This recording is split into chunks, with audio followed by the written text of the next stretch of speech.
Welcome to We Are Already Free. This is a podcast I've dreamed into being to support you on your path of self-discovery, sovereignty, and remembering that you are already free in a society that's bred us to believe that we are anything but powerful, that we are anything but sovereign. This podcast is your invitation to return to that simple truth that we are already free. Join inspiring, down-to-earth guests as they share vulnerable stories and favorite strategies on how they live lives of beauty, joy, connection, and meaning with the people they love.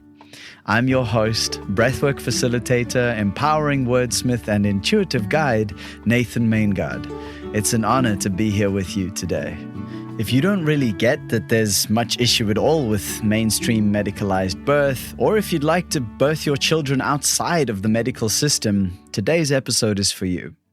It's a confronting, challenging, and ultimately empowering look at medical birth and the alternative known as free birth. Emilee Saldaya is a founder of the Free Birth Society, helping tens of thousands of women around the world to birth the way humans have done forever. They also train women in the Radical Birth Keeper School, run an amazing podcast, and a whole lot more. Emilee's experience and harrowing stories from working in the mainstream birthing industry give her a deep understanding of how humans are being born into captivity through this mainstream birthing methods. May this podcast episode with Emilee Saldaya educate, inspire, and empower your relationship with the miracle of birth. This podcast is brand new at the time of this recording, and any help that you can give to share it out to more people is really, really important at this point. The more that you can share, subscribe, and leave reviews, the more chance this has to be seen by tens, if not hundreds of thousands more people through the new and noteworthy parts of the Apple Podcasts, etc. So please take an action. If you take any action, obviously after listening to this, and if it resonates, please share it far and wide, and let's help more people to remember that they are already free. I think now more than ever is such a time for us to support one another, to share this kind of information, to share that there are alternatives to the disempowering stories we have been indoctrinated with by our failing and failed society. So this is with love, with joy. I am so happy to be able to offer this episode to you. And please do stick around for the end, where I have a few important things to share with you. But for now, please enjoy this uninterrupted episode with Emilee Saldaya of Free Birth Society. How is death a part of birth? Or how is death present at birth? Or how does one need to confront death to birth? Well, there's certainly no one answer, but death and birth are the, intros and outros of this time on earth, right? And so death is a part of birth in that quite literally women who are the life bearers, are also the death bringers, meaning that if you think about it from the time there's a spark of conception, that spark will die. Right? It will die at some point, whether it's tomorrow, whether it's in 12 weeks gestation, or whether it's 12 years old, and so on. And so, my old midwife I used to apprentice under would say, we come to go. And, birth is the entry point and death is the exit point. And so you don't really have one without the other in the obvious sense that they literally, by design, inarguably go together. Sometimes I refer to myself as a portal dweller because when you are drawn to birth, you're also often find yourself, in what I call death midwifery as well, holding space on, the other end. And sometimes, and it's not actually that uncommon, that death is a part of birth, meaning stillbirth, miscarriage, chosen termination. Obviously, people spontaneously die at all stages of life, right? So, of course, stillbirth is particularly tragic, but also really not rare. Yeah. Hmm. So, I mean, part of, the work that I do, which is very specifically around birth work outside the medical system, outside the medical paradigm, there's a lot of contending with death because, well, I guess I'll say that when you birth in the system, you don't have to contend with death in the same way as the enormous social risk that comes with birthing at home, birthing without medical providers. I would have lots to say to win an argument about why that's actually safer and produces better outcomes. But women who free birth, which is birthing without medical providers, hired professionals, women who free birth, kind of naturally then contend with the possibility of death. But it's more so rooted because we're doing something so different from society's, mainstream. Of course, the question we're constantly asked is, well, what if something happens? And so free birthers, that I find tend to be enormously mature and, taking on a layer of radical responsibility to contend with these concepts that when you just do whatever your doctor says and just go in for your induction, no one's explaining, the likely risks and side effects, and then you have the C-section you never needed, and then, you hemorrhage and the baby goes to the NICU and the baby dies in the NICU. The framing of that is, thank God we were there and we were able to try everything, right? Whereas I'm in a very different consciousness where I'm like, well, it's very likely they killed the baby. But my my background is attending hundreds and hundreds of births within the system, and it's just so painful. But I have seen babies be murdered from pharmaceuticals, from mistreatment, neglect, all sorts of stuff, and then of course there is just the spontaneous natural death that can occur at any stage of life. And actually, what the name of your podcast is interesting to start with birth, because we are already free is a beautiful idea, and yet for the vast majority of humanity at this time, we're born into captivity. We are born not free, right? We are born into these deeply systemic structures that keep us captive, and in a basically long-standing sequence of consumerism and outsourcing and all of this stuff. And so I imagine this podcast is a remembering of who we are outside of that. But there's a lot of healing to do around the birth, of our own births, and around, the global planet in the way in which we birth, because we're not born free. Like my daughter was born free, but I'm a very tiny, tiny, tiny little percent of women who are birthing freely. Yeah, I so agree. I mean, that's one of the things I think about is like that term, we are already free. I think about it a lot, of course. I think about these kind of things. I'm like, well, are we? And I think for me, it's like a mantra. It's like, why do I say a mantra? Because I'm reclaiming something. I'm remembering, as you say, I'm returning to responsibility for something that is an inalienable truth. And yet I acknowledge that within the current physical paradigm, and actually this sort of segues into something that I'm a home birth. Myself and my 3 siblings from my mother were all born at home. I'm the eldest. And so I feel deep gratitude for that. At that time, my parents living in a little village on the tip of South Africa where they got it from all sides, as you more than well know how it goes, and what they had to go through, just even to have a home birth with a midwife there, etc. But to navigate that. And I was speaking with my mom a bit earlier today. I was just having I needed a mom moment. I don't know. I just was like, I miss mom. And so I just called her up and was chatting that I would be chatting with you. And she shared a line from the Bible. She finds a huge amount of wisdom and peace in the Bible. It's not something I've ever really read, but she offers me these little nuggets. And she said this one, which I'll read to you, is from Exodus 13:12. It says, "Thou shalt set apart unto the Lord all that openeth the matrix, And when she read it to me, I was like, did they really use the word matrix in there? Like, is that a real thing? And she said, yes, let me go check. And she checked the meaning in Hebrew. The original, what's translated as the matrix, also means womb. So that's it's one meaning. And then if you go to the actual, like the old, what they call the primitive root in the Hebrew, it is to love. Love deeply, have mercy, be compassionate, have tender affection, have compassion.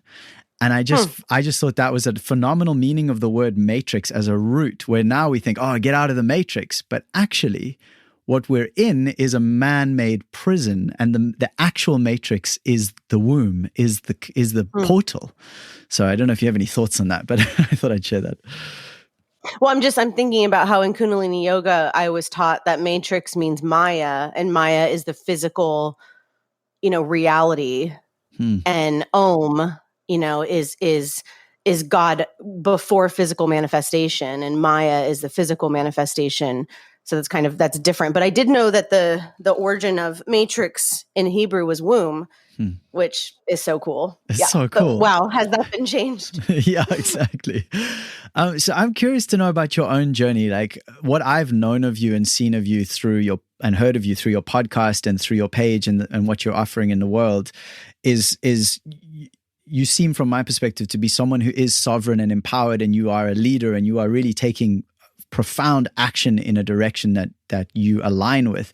And I'm wondering, what was your life like before you reclaimed your sovereignty, or before you claimed that part of yourself, or have you always felt that way, or how was that journey for you? Well, I mean, in my childhood, you can find every corner of me trying to like carve out my space and dig my heels in about who I am and make that be known. There's stories of in my childhood when I was let me make sure I'm saying this right, 12. I just really didn't like my family dynamic. My parents had split. Things were not great.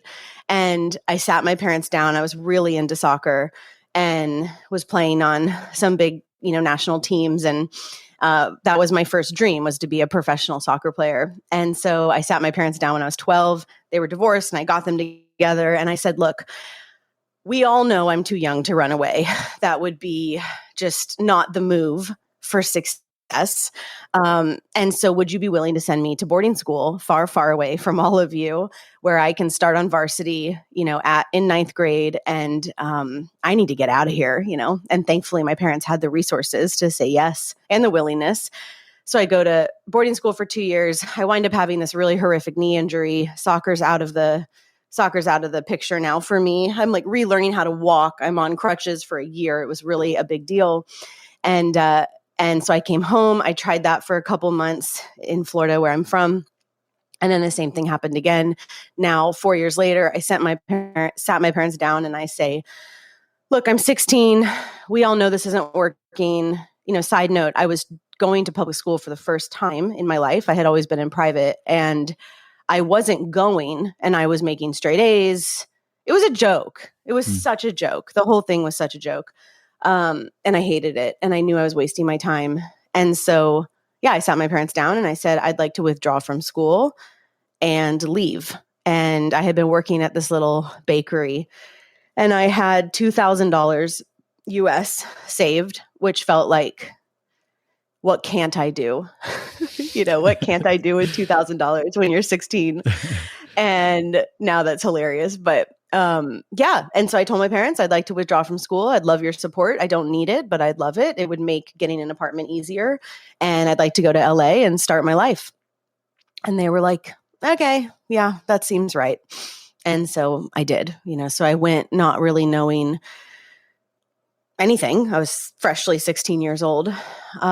Anyway, so there's those stories, in my childhood that are very obvious, that I came into this life with a lot of fire and a lot of just determination and clarity. And, I would say throughout my 20s, I've always been in birth. I've always attended births. I started attending births when I was 17, and I'm 36 now. And so for, what is that, 19 years. And I don't know how much you want to go into the whole doula journey and the medical midwifery path, but it really took me too long, in my opinion, to figure out how bad, the medical paradigm of birth was. I was indoctrinated into doula life, which is all about being the savior, all about, holding the woman's hand while she's raped with instruments, and at least you're there and at least you're going to remember her story. It was really quite dark and sick, actually. And so I had a very successful doula business for over a decade in Los Angeles. And a lot of what I do now, which is not that, is, attempting to bridge that gap for birth workers so that it doesn't take 10 plus years for them to figure out and connect the dots and get the language provided for not only how deeply unethical the monopoly of childbirth and obstetrics is, but also how we enable it in all of these different ways, believing in reform fundamentally, which I no longer do. So, yeah, I mean, sovereignty, I don't think I even knew that word until I was probably 30. Now it's like trending and it's everywhere. But, birth work is spiritual work. It's so intense, and there's so much that you have to learn how to hold because you're working with the most inner fabric of a family dynamic. It's really intense. And even in normal physiological births, you're still, like I mentioned at the beginning of the show, you're still dealing with occasional stillbirths or, so much. I mean, family dynamics are so complicated, right? There's abusive dynamics. There's loss, of family members while the woman's pregnant. There's so much that goes on within a family, becoming a family, and you are just like right up in that mix. So it's a lot. And then you times that by how many clients you have. It requires an enormous amount of maturity and spiritual growth, and it's inside out work. And so no one taught me that. That's what we teach about now, but this was a pretty lonely journey for me in my 20s, trying to sort all of the layers of this work out. And for anyone listening now who's kind of new to everything we're talking about and who's kind of going, but I thought, like home birth is cool, but it's all like, why does this sound so intense? And I'm curious, like, how did you go? Because it is intense. I mean, if someone has to open the door to this one thing, it's like, what else has to collapse for that to become in someone's awareness? And in your case, like, you stayed in that industry, you said, for about 10 years. And then like using your journey as a way to kind of illustrate that shift, like what happened for you within that space and moving out of it? Yeah. So for the vast majority of us, we're just kind of born into the mainstream. And then, I assume if you're listening to this podcast, you're, like us, where at some point you start to question it and move outside of it and, look at more radical, which back to root, ways of life and ways of thinking and, altering your consciousness, beyond the kind of mainstream. And so, in my earlier years, I was just being asked to attend births, and it was an obvious yes. It felt like a deep calling. Many midwives say that it's just kind of with you your whole life. And it found me really, really young. And I didn't know any other way. And so no one in my awareness globally, was doing what I do now. Which obviously I'll explain in a little bit. So the path that was laid before me when you're interested in birth work in the early 2000s is you take a doula training, which essentially a doula is a non-medical woman who is kind of like a hired friend. She's going to know about birth. She's going to have some like comfort measures. But my critique of doulas is that really, the profession is enabling an enormous, industrial machine of abuse and torture of women and children. And so I started as a very proud doula, started going to births. I didn't know any better. I didn't have language for anything I'm about to talk about. And, I remember my fourth birth, which was horrific. And the mother was a family from Ethiopia in a county hospital in LA. And she was brutalized with torture instruments. She had an episiotomy cut, so very sharp scissors cutting her perineum down to her anus. The baby was ripped out while she was being pumped full of drugs that she never consented to, dipping in and out of consciousness. When she would wake up into consciousness, she would be screaming. It was horrific. And her perineum never repaired. She as last I knew her, which obviously was a while ago, but she went on to have one more child, and she never was able to experience sensation down there again. Anyway, so that was my fourth birth. And I remember taking that story to my mentors, which I use very loosely, just more experienced doulas. And I was completely gaslit by how upset I was. And they were like, yeah, this is, I'm sure the doctors did their best. And, sometimes you got to see some hard stuff. And, you're there to help her reframe the birth, because look, she has the healthy baby and she had a vaginal birth. So that was my exposure, for many, many, many years. I didn't have anybody validate how horrific the treatment of women and children, was, that I was not just witnessing, but being paid to witness, which is also pretty disgusting, And I believed that I was helping because I would hold her hand, when they would force instruments inside her and not explain why. And the doctors would, let me know how much they needed me to keep her calm. And, I just saw, 10 years of birth in captivity. You're going to see some gnarly ass shit.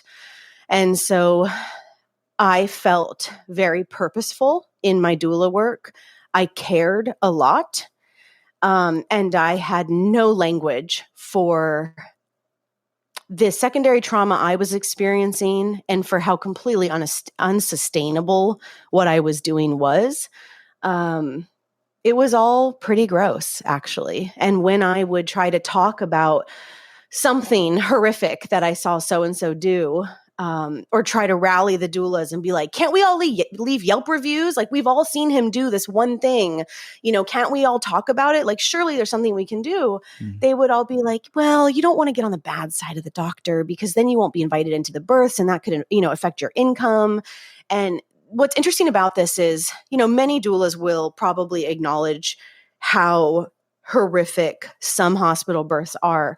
But there's this implication in the birth world, in the mainstream birth world, that home births with a licensed, medical midwife is like as good as it gets. Like that's the best thing you can get hired to go see and to go support. And so I did a lot of that. I was the apprentice to the busiest CNM in Los Angeles. And so I went to tons and tons and tons of medicalized births at home. And, in some ways, it's even worse because women are hiring women, believing that they're going to keep them out of the hospital system, believing that scraping together $6,000 and paying this woman to come to their home is going to have them prevent an unnecessary surgery or transfer or induction or what have you. And it's not the case at all, right? And so there's medical midwifery is incredibly unethical and lacks transparency. And no one's really acknowledging, especially medical midwives, that they are agents of the state by way of their license. And so, yeah, I kind of forget what your original question was, but the tracking of my 20s was going to birth after birth after birth. I'm talking 5 to 10 a month, like a lot of births in different roles. Sometimes the assistant to a medical midwife at home, sometimes as a doula in all settings, including scheduled C-sections, accidental side of the road births where no one was there, like every setting, right? That you could really conceive of. I've probably been there for. And my spirit was not okay. I was not okay. I was coming home after births and, needing a glass of wine or smoking a spliff and just like crying in my partner's lap, and just felt this overwhelming sense of dread.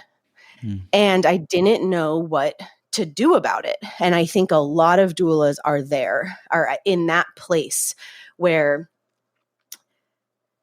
you are making money, you are doing your best, you are seeing unimaginable brutality and violence. And for context, because again, maybe there's people listening who have no idea what I'm talking about.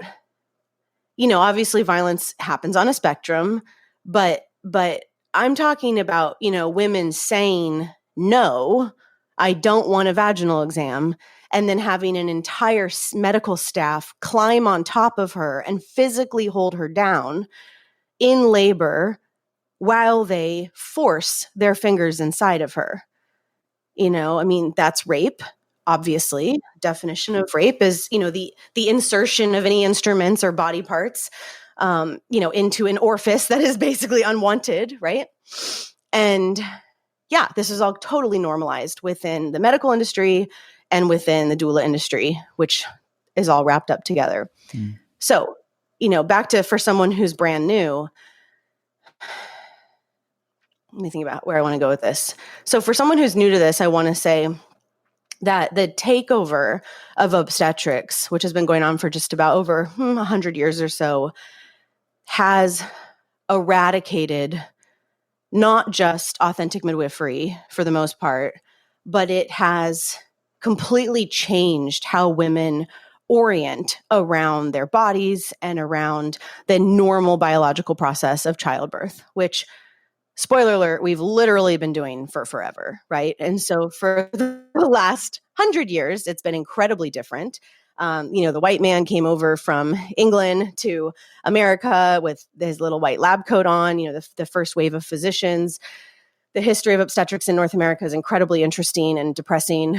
And so they come over, they do all these incredibly successful moves to get the birth out of our homes where it's always been. And really not that long ago, just a couple generations into clinics and then hospitals. And, you can watch these horrific old videos of women being drugged and babies coming out just so drugged, which is where the spanking came from, because babies were being born on ether, like in the 50s. And then you move into all these different trends of drugs and twilight sleep. And, and today we have the epidural, which is widely accepted and used, and it's just hardcore narcotics and anesthesia. It's absolutely drugging our mothers and our babies, and babies are absolutely born on drugs. But it looks a little different now than it did in the 60s. So, what's important, I think, to say to contextualize this whole conversation is how what we said about women birthing in captivity. When you birth in an industrial setting, you are treated like you're joining an assembly line. There are, it takes proceduralism to a whole new level. You do not have human rights. You do not have patient rights. The myth of informed consent is such a fucking joke. And you'd only know this if you worked in it. You could listen to my podcast where there's hundreds of women also sharing their narratives, and you can start to get a grasp of the truth. But what's so brilliant about what they've done is they've brought birth, which was always a family event, out of the family. They bring it into, concrete walls full of strangers. They torture and abuse and extract the baby from the woman. And, then there's a couple days of that. And then they send them home. And the woman will never see the staff again. The woman will possibly never go back to that hospital. And so abuse in all settings really thrives in the shadows, right? That's kind of how abuse is perpetuated. It's not happening on the streets nearly as much as it's happening behind closed doors, right? And so this is just kind of an industrial example of that. Does that mean that every single woman having a hospital birth is going to agree with my like really intense assessment of it? Of course not. you can certainly find women who love their hospital births. You can find women with emerging from their births with less intervention and abuse than others. But a famous feminist quote that my friend says to me frequently is, if it doesn't work for all women, it doesn't work for women. And I would apply that to industrial birth. I'm finding it so interesting. One of the most, well, not the most striking, but something very striking about what you're sharing right now is just how much trauma you're expressing. Yeah. Like how much just the worst kinds of human on human abuse. And yet, when I listen to your podcast generally, I haven't listened to many episodes, but the ones I have listened to, and specifically more commonly when I watch the videos, these birthing videos and the stories of women that they share on your Instagram, I see something that is like, it's like the most inspiring thing. It's just on a whole. So to me, there's a profoundly impactful juxtaposition or not paradox, but juxtaposition of this horrific trauma and then what it is that Free Birth Society is facilitating in the world. And so I would love to hear, for those listening, what is that experience like? I know it's unique every time, but like, what is the general, where you've illustrated what it's like in the medical system? What's it like out of the medical system? Yeah. Well, really what we're talking about is birth. Like what is the design of birth? And it's quite magnificent. And it really, all mammals follow pretty much the same design. So we birth like the zebras and the gorillas. It's not, it's not actually very different at all, other than our neocortex. And so the design of birth is meant for the mother and the baby to experience euphoria and bliss in a way that, we could break down the hormones and all of the physiological, setup of it. But what I want to say before we dive into that is, it's not surprising to me that in patriarchy, where women have been property and enslaved, and everything that we know about the history of patriarchy, that the successful eradication of one of our most significant power points, in our life has been not allowed, right? Has been completely taken or attempted to be. I mean, obviously it's still going on. And so I guess I'll tie this into my story, which is to say that once I started to get language to all of this and, really got clear that medical midwifery was not for me. And, understanding my no helped me find my yes, which I think is important to say kind of in all areas of life, because sometimes that's how your yes comes in, is to really know what doesn't feel good. And so I had no idea I was going to, become who I am now with this work. But I knew I didn't want medical midwifery because of all the inherent sabotage and sister on sister violence and betrayal and all of that. And then obviously I'm not going to work in the system. So in my late 20s, I just put it all down, but I was very popular. And so I was still getting a lot of requests. And I went to my first interview putting everything down. And it just happened to be a couple that wanted to birth at home, but they couldn't afford a medical midwife and they didn't even particularly want one.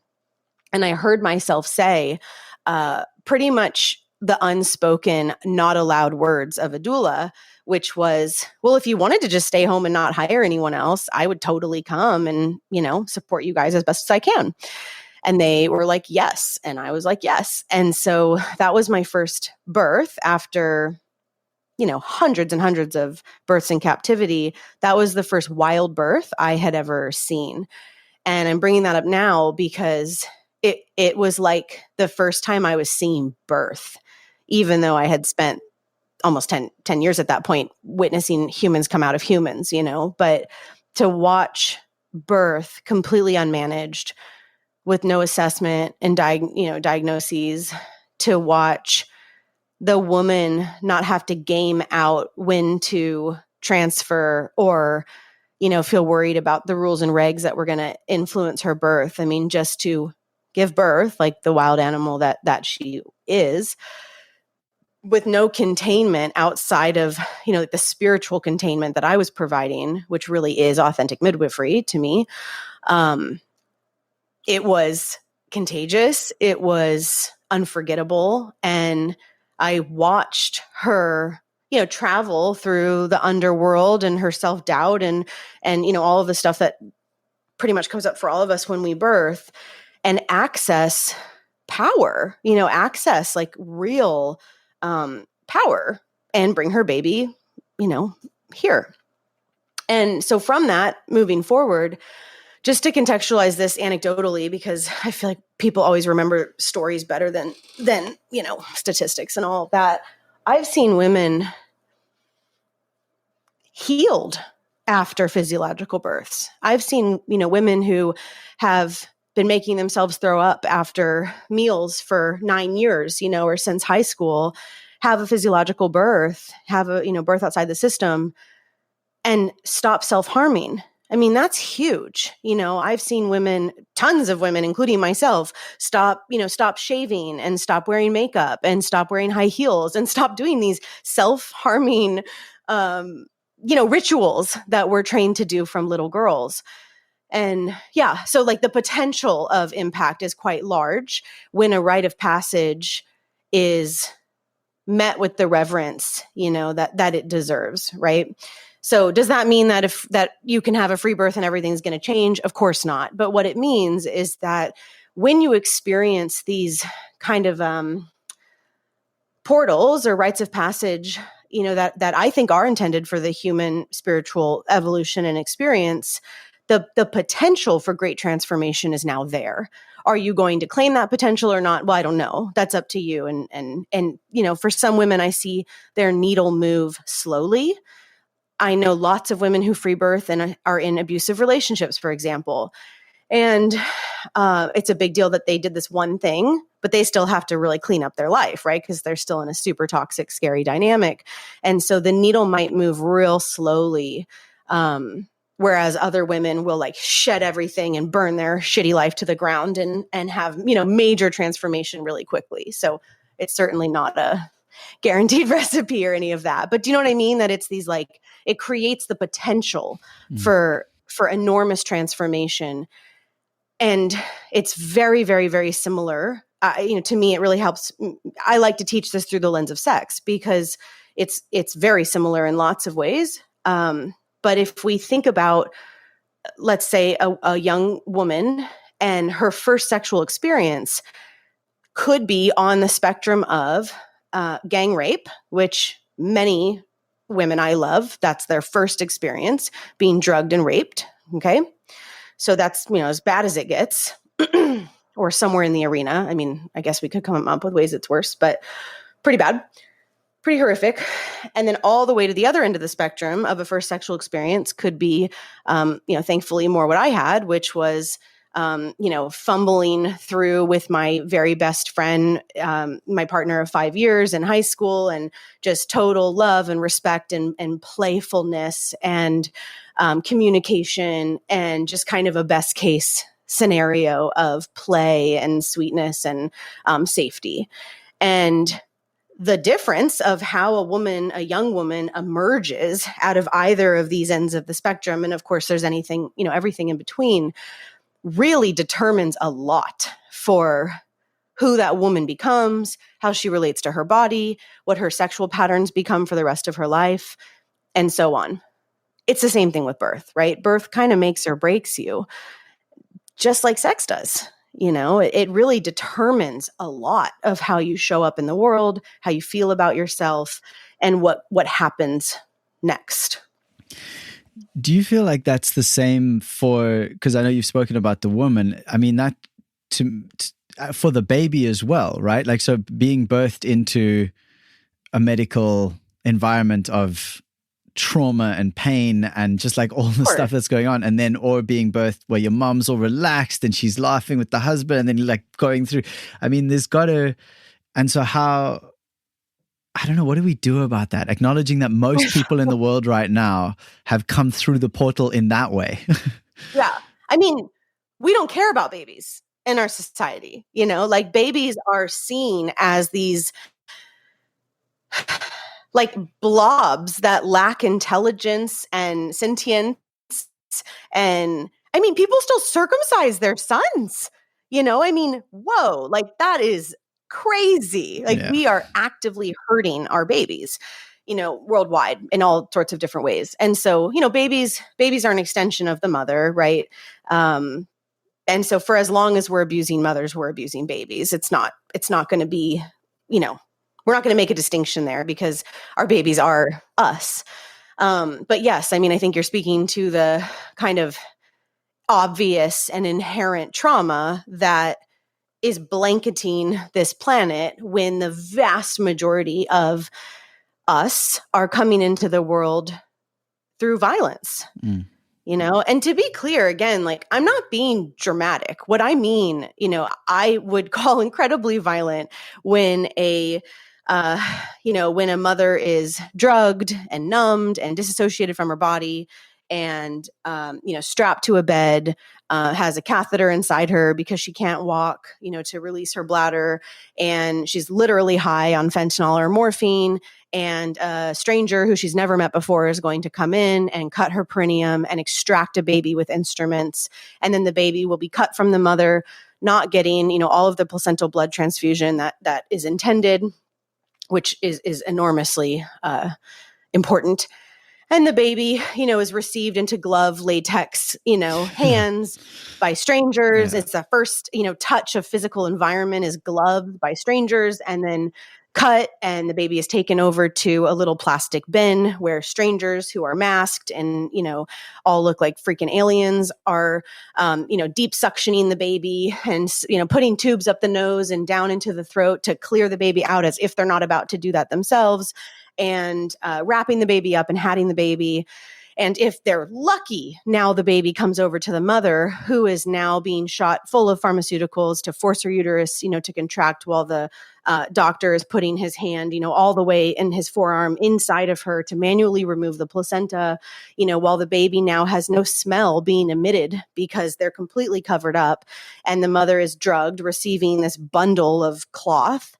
And that's just like a normal birth for most of us. That is a horrific picture. It's horrific. That's not even a C-section, Well, I was going to say, so C-section, like for anyone who is listening who might be like, oh, that sounds like an extreme case. It's birth. Like 30% plus of births in America are C-sections. And in South Africa, the number is closer to 70% are C-sections. So anyway, it's... And all over the world. I mean, Brazil is like 90. Dominican Republic is like 90 plus. Costa Rica is over 60. I mean, it's very, very high. Russia has a crazy high. I can't remember it, so I don't want to say the wrong thing, but yeah. What was your question about C-sections? No, just saying that for anyone listening who might think that the story you've shared sounds like an extreme case. It's like, that's what's happening. No, that's totally average. It's like how important it is to note where we are right now and then also acknowledging, because it's interesting because I hear you talk about that and then I see the way that you act in the world. Like, how have you stayed so not just hopeful, but action oriented? Like you have helped tens of thousands of women around the world to birth in a completely different way that includes things like bliss and safety and connection and joy. Like, what is it that drives you in that way? Yeah. Well, what else are we going to do? It's not really my personality to just complain.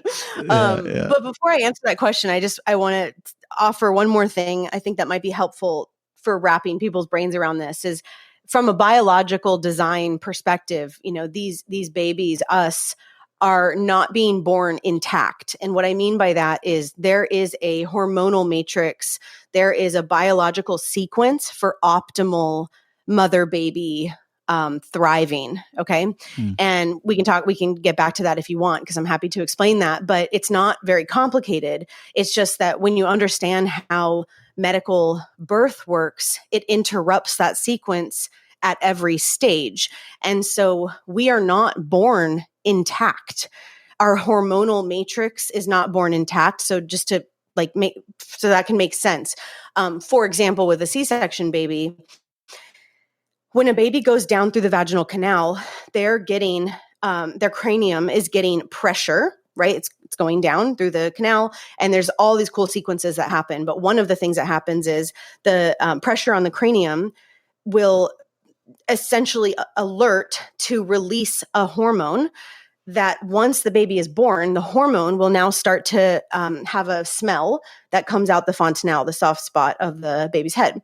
And so then when the mother just naturally, because she's holding her baby, smells that, it triggers her production of milk. Wow. And so there's all these sequences like that. That's just one of them. I mean, there's tons. It'll just blow your mind and just make you fall in love with life, because it's so perfect and it's so profound and it's so beautiful.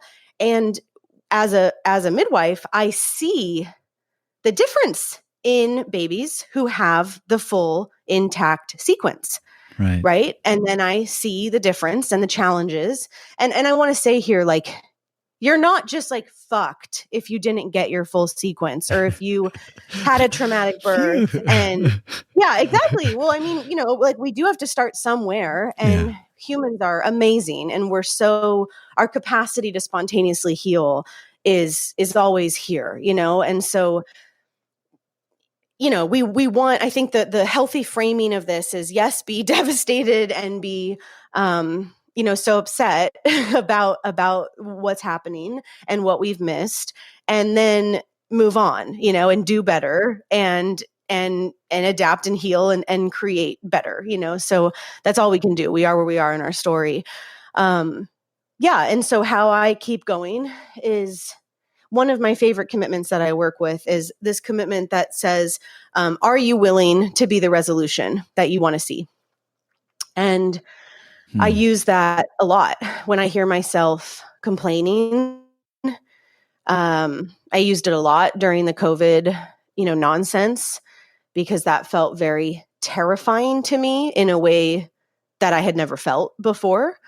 And I spent a couple months complaining and freaking out and judging everyone and criticizing everyone and creating lots of disconnect in some of my relationships. And then I remembered that commitment and was like, well, what would being the resolution look like? What would that even be? And that's what brought me here to 65 acres of beautiful land with independent water and, in a town that never masked. And I'm living the resolution with my family that we wanted, to see. We created it somewhere. And so it's the same thing with birth, it's the same thing with everything that I do. Do you want to complain, or do you want to do the thing? And it's not hard. It would be way harder to know about the horrors and not do anything about it. That's weird. And then what we have on our side is biology, This is what I say to women all the time when they're like, I'm really afraid of birth. What do I do about that? What's it matter? Who cares? Be afraid. A baby is coming out of your vagina one way or another. It doesn't matter if you're afraid. It's fine. Who's not afraid? It's fine. It's literally not a big deal. Just don't self-sabotage yourself, right? You can totally be afraid. Just stay home. Your body will run a whole sequence. Your baby will emerge, from your vagina. You will catch your baby, and you will have, evolved from the fear that's, 4 generations deep in your system. It's fine. And one of my favorite quotes is from one of my girlfriends, Yolanda. She says, I feel fear, but I'm not afraid. And I love that so much. Can we just feel the fear? But that feels real different than being afraid.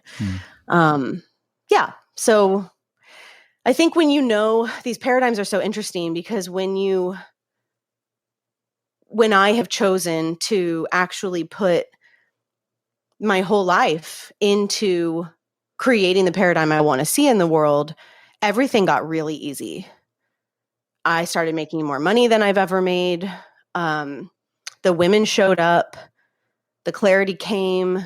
It just got really, really easy. And the big psychological shift I made very purposefully, because I wanted to see what it would be like to run a business this way, was, and the kind of question I played with at the start of FBS was, what would it feel like to run a business and do my work in the world without trying to convince anyone? Because pretty much everything I was doing in the birth world prior was trying to convince women not to go to the hospital, which didn't work. They all still went. It didn't work. Yeah. And so that has, it's been pretty great. And it feels really different in my system. I have so much more creativity and spaciousness, and boundaries are easier. Like everything's just easier now that the psychology of my work for myself is, I'm just kind of over here celebrating and doing my thing. And whoever wants to come play with me over here is totally welcome to. And if you don't, great, best of luck.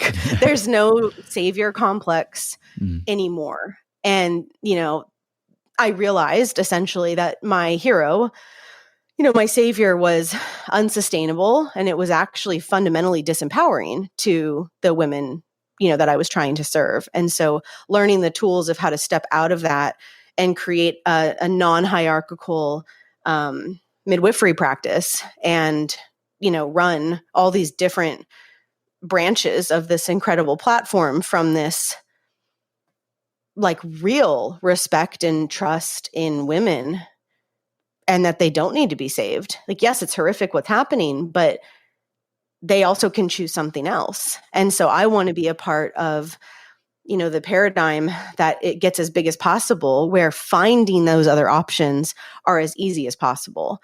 And that's what's happened with the podcast that I've done for the last 5 years is, women just hearing that this many women just say, no, thanks, I'm going to just stay home, has created, a level of impact that I didn't know would happen. It's just taken off like wildfire. And I think that's a good reminder of how easy all of this is, because we have biology on our side. We have nature on our side. We have life on our side, right? So being in alignment with life is such a personal spiritual choice, and to enact nature's biology through, a woman's body, it's a pretty simple choice to make in a lot of ways. Does that make sense? Oh, absolutely. Yeah. You've given me so many little paths I'd like to follow. I don't know which one will stick, but the one is just to reflect and say that when I heard you speaking a moment ago, it resonated deeply around the place I've written these poems that I wrote over the last few years, the We Are Already Free poem that I shared. Everything you've just said was exact, because when the whole COVID thing kicked off, at first I was here's these other stats, here's these things you should know. This doesn't make sense. Look, it doesn't make sense. And it just caused so much polarity. I was trying to convince people and show people. And I realized within a few weeks, I was I'm exhausted. I don't want to do this anymore. And I just went quiet. I shut up. But then I kept feeling this thing of well, I still have truth that is my truth. And how can I do it differently? And when the poems started coming through, it was exactly that. It wasn't to try and say you're wrong. It was just to say, here is my story. And if anyone else wants to come play, exactly what you've just said, I really resonate with that. So it's beautiful to hear that impulse is such a universal impulse, that if someone is feeling that impulse in themselves, not to prove other people wrong, but to embody fully their own truth, that's really a valuable impulse to follow, that's probably the one worth following. Well, and I mean, that's maturity, right? That's a mature thing to do, to just kind of focus on your own business and put that out, right? That's emotionally intelligent and mature. And so, of course, good things come out of that. Yeah, yeah. And then you said around the tools and the techniques, et cetera, that you use to build this business that you've done. So just on a practical level, what are even just one of them, a thing that has really been critical in you being able to show up in the world the way that you do? Well, I've worked with the same mentor since I was in my mid-20s, and she's one of the main coaches of this company called the Conscious Leadership Group. And so their website is conscious.is. So anyone can check them out, and they have lots of cool free resources and videos and stuff. So she is in the Gay and Katie Hendricks lineage, the Byron Katie lineage, lots of amazing people. And so essentially she has taught me a framework to step out of blame, helplessness, savior complex, and how to be, like we just said, kind of returning to my business, and working with these 15 commitments. So there's this book anyone can get called The 15 Commitments of Conscious Leadership. And it's kind of a funny book because it's written for the corporate world. So you kind of have to look past, the examples will be like, Henry's late on the supply chain at the factory, and in the boardroom, the CEO's upset. Like, it's kind of silly and doesn't relate to my life at all. Right. So, if you can kind of get past that, it's an incredible book. And it teaches these 15 commitments, which they didn't necessarily make up. They just compiled a bunch of amazing tools. And so there are things like a commitment to taking responsibility. And so really unpacking that concept and understanding how to apply that to my life, certainly not just in birth work, but in my marriage, in my mothering, in my social dynamics, my relationship to money, my relationship to my body. I mean, everything is material for these tools. And I got pretty obsessed with them in my mid-20s and just made a real commitment to them. It felt like I was finding the Holy Grail. It felt like I had tried all sorts of therapies and different modalities. And, I had a daily sadhana practice and I was doing Kundalini every day. And, I was so enlightened and yet, still felt quite victimized by others or felt, really controlled by my own righteousness or whatever it was. And so these tools gave me really quick, applicable ways to shift out of those and into, radical responsibility, self-discovery. And so some of the questions I work with that I just love are like one is, how is what's happening for me? And if you're interested in trying on, some exploration into radical responsibility, you have to kind of go out and find it because we are completely programmed, and there's nothing wrong with this, but we're completely programmed from a survival consciousness to experience the world as it's happening to me, right? We're at the effect of it. We live in an almost entirely reactive state. And it's not all bad. It's reacting to positive stuff too, right? It's not all just doom and gloom, mental suffering or something, but it's still pretty much all, if you track it, you'll see a reactive state. And so this is a whole different arena to play in of it. They refer to these 3 states of consciousness. When you shift out of victim consciousness to me consciousness, you shift into either through me, as me, or by me consciousness. And so, that's kind of just what I've been playing with now for the last 7, 8, 9, 10 years of what does it feel like to own my commitment to blame? What does it feel like to own my commitment to feeling victimized by XYZ? And what does it feel like to look for how I created this, look for what's here for me, what's here for my learning. And, it's about as powerful as it gets because when you are living in a by me, through me, as me state of consciousness, you're completely allied with your life. Like everything that happens can be played with, right? Everything that happens, every hate mail I get, every person that betrays me, every, worry about money, every single thing that happens is part of this playground, right? So it's lots of fun and it just gets more fun the more you do it. And that's pretty much where I hang out. So I wanted to see what a business would look like kind of based on, taking radical responsibility, being the resolution, which is one of the commitments. And I'm not saying I don't still villainize, obviously I do. But the maturity and the skill for me has lied in owning it. I'm not confused anymore. I know when I'm blaming. I know when I'm victimizing. I know when I'm heroing. And once you, my mentor says, conscious people know when they're below the line is the term they use, and get willing to shift. And that's amazing. Like that's the trick. That's the Jedi shit right there. A young Padawan. Yeah, that's amazing. That's beautiful. So I really only have one more question for you that is, and I'm curious to know, so as a man, as a penis haver, sorry, I couldn't resist. How do you see men responding to this movement, to the Free Birth Society? Like, how is it? Because I actually, fortunately, we've just moved to a new area here, and I think all of our friends are free birthing, or at least home birthing with extreme. Like, even one of my friends has just done the radical birth keepers, and so like it's Who is it? Baron Daniel.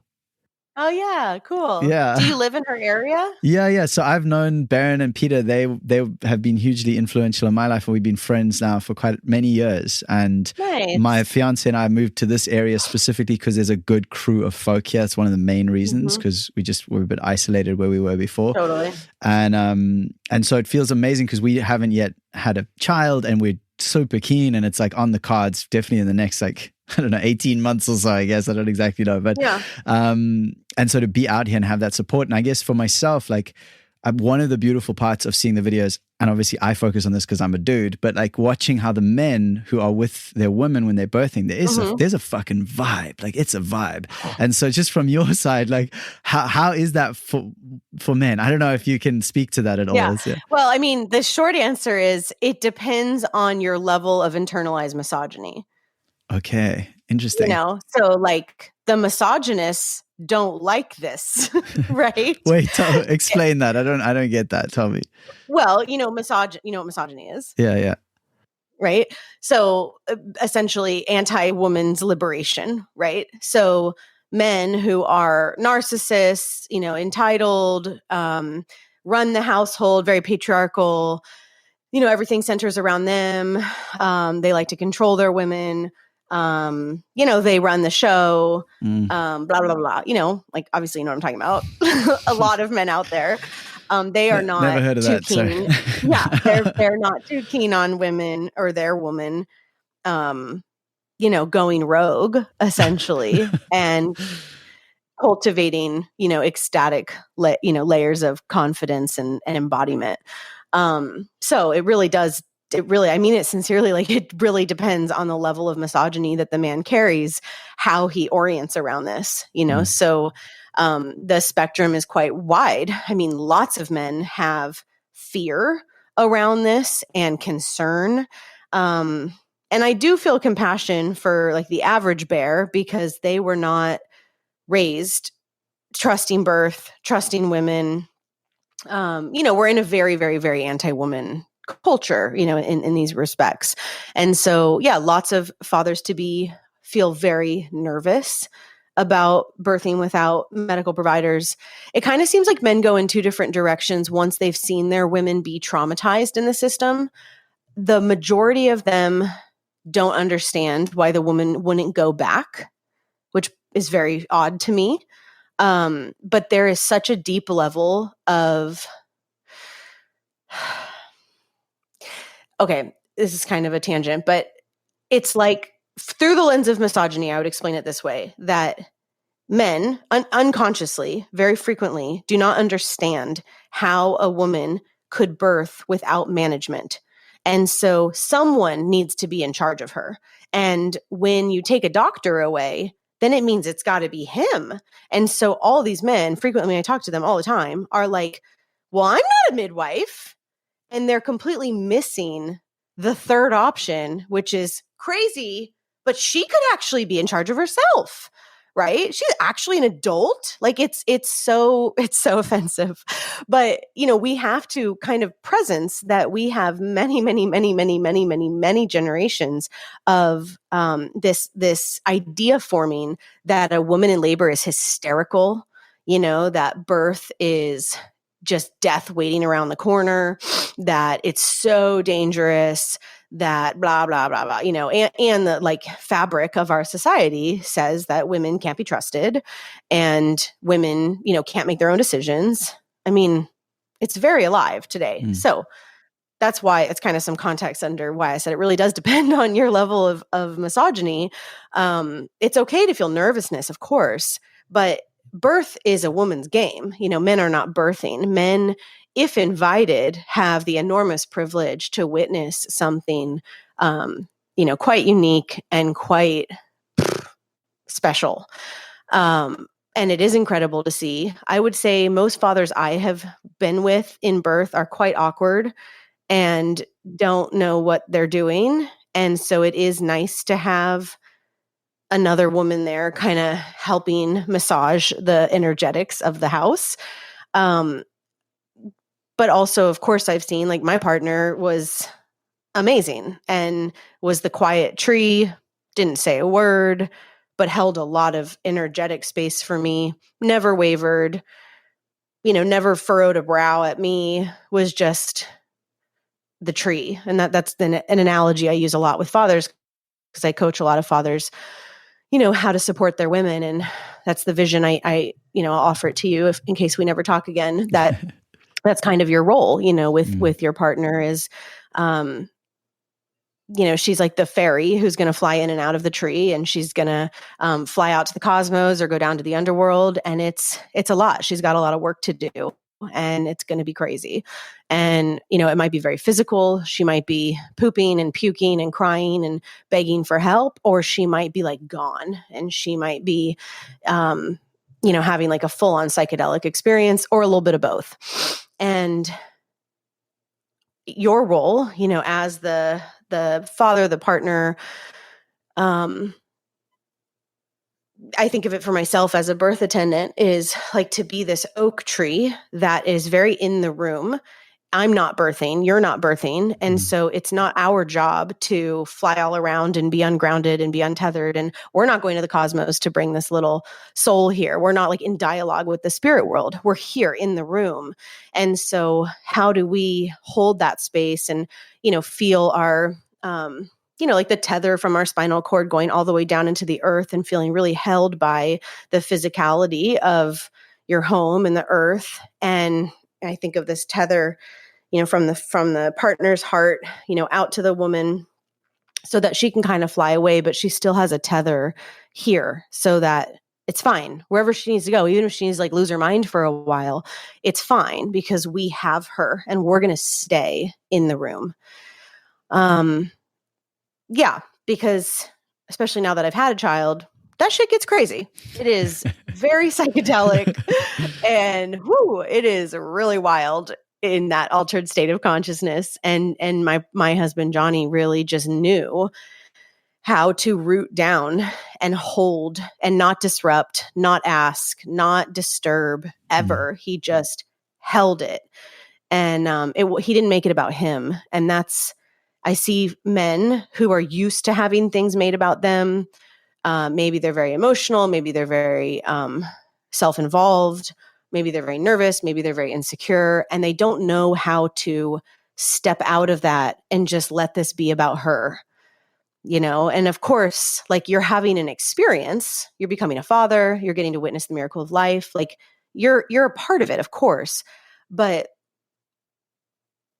she's literally doing all of the work, the spiritual work, the physical work, the social work, like all of it, and so anything we can do to step back and see what happens when a woman becoming mother is truly centered, it's just magnificent. And it sets her up for a blissful postpartum, blissful mothering relationship.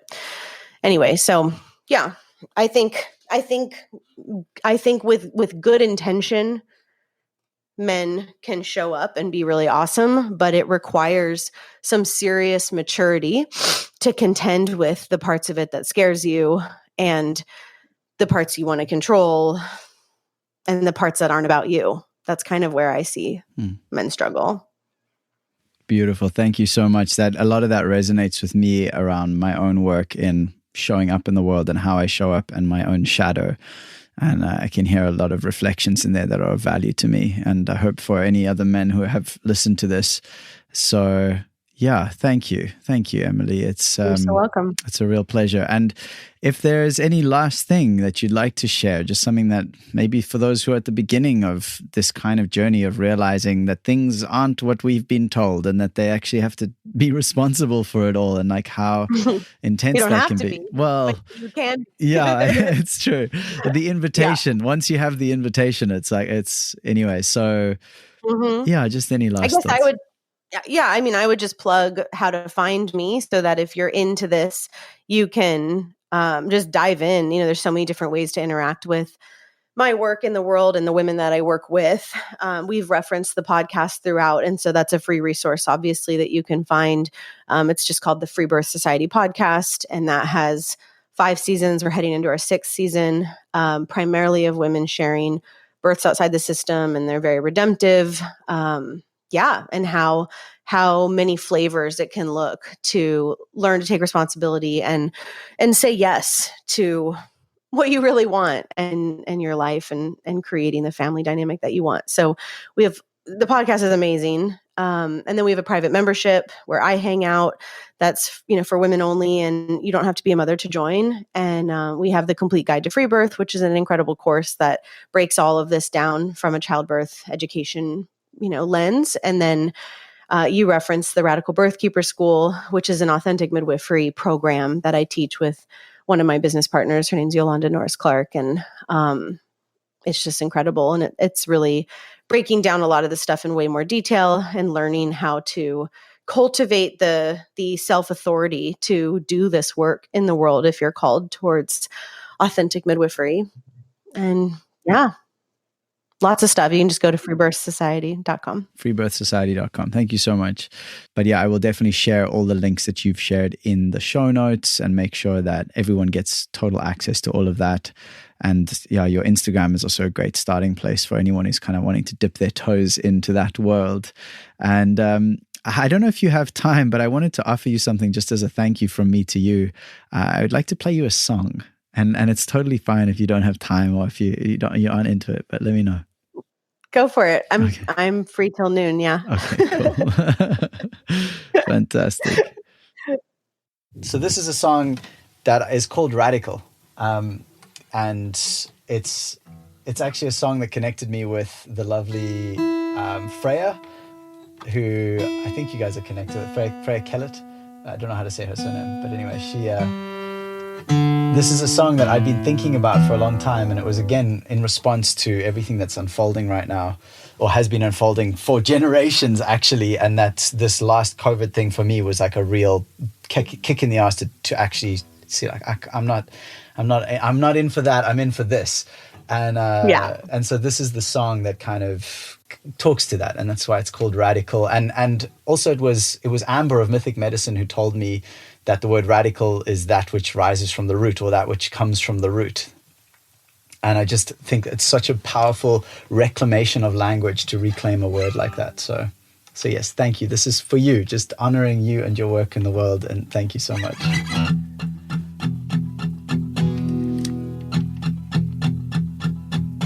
It doesn't matter what you say or do, I already feel the truth. Blossoming real deep inside of me, the radical is bearing fruit. So I'll say this with all love to you.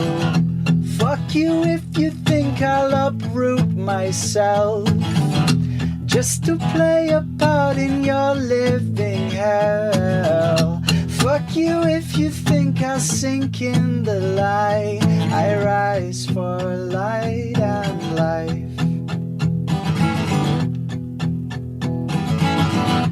As the fruit contains a living seed, our mother will restore.